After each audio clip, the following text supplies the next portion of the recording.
Abahanga mu by'obwegyese kuruga omu matendekero gatari gamwe na gamwe muri Kabare nibasingiza ahabw'okusiga omukurro mu by'obwegyese.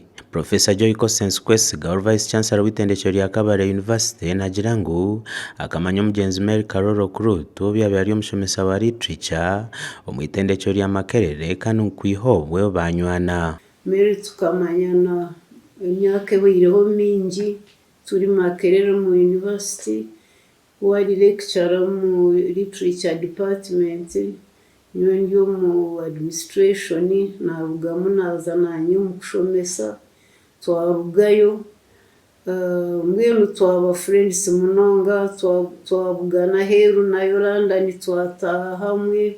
Joy Kwesiga nagira ngu nk'abakyara baferwa omuhandiiki mukuru waabo obeire nahandika ebintu abantu bakabyetegyereza kandi otiireho n'okuferwa omuntu w'ekanisa w'emicwe mirungi. Women's movement twaferwa munonga omuntu w'okutuhandikira ebintu akatuteeramu abantu baketegyereza eby'abakyara nangwa n'eby'abashaija. Of course n'ebindi omu parliament akoziremu bingi, ebyo n'eby'abandi kugamba nkaba ntarimu konka nka citizen oinemu interest nkareeba ngu akakora. Principal w'itendekero lya Uganda Christian University Bishop Baramu College Kabare Dr. Alice Kyobutungi Tumwesigye nagira ngu Mary Karoro Kurutu abeire ekyo kureberaho mu bakazi omu kurwanirira obugabe bw'abakazi hamwe n'omwana w'omwishiki. Omukazi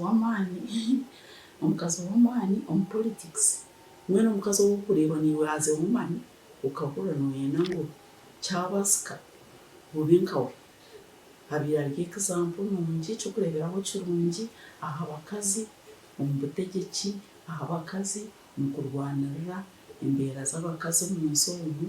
Omuntu w'abantu kushemererwa ahu yahika hoona akahikiraho, haba omu kyaro haba enkayi, wagyenda nawe n'omu kyaro oreebe Mary yahikirayo n'obu yokuba atakareebagaho abo bantu, mbwenu n'okukunda abantu.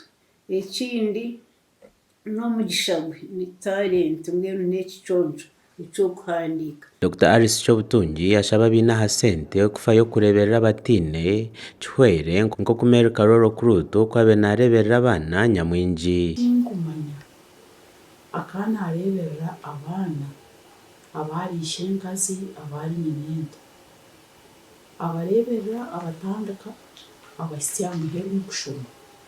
Mwene omuntu akukora ekintu nk'ekyo nitu abakazi abakubaasa kuba bari omu myanya ekwikiriza kutunga esente kureberera abandi, ekyo nitukimwegaho.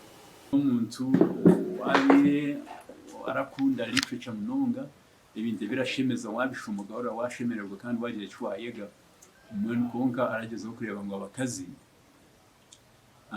baza omu ekyo kintu munonga. Namwe ndagira niwe yatendekire ninga niwe yateiremu omuhimbo abantu nkagora eki ky'omuhendo.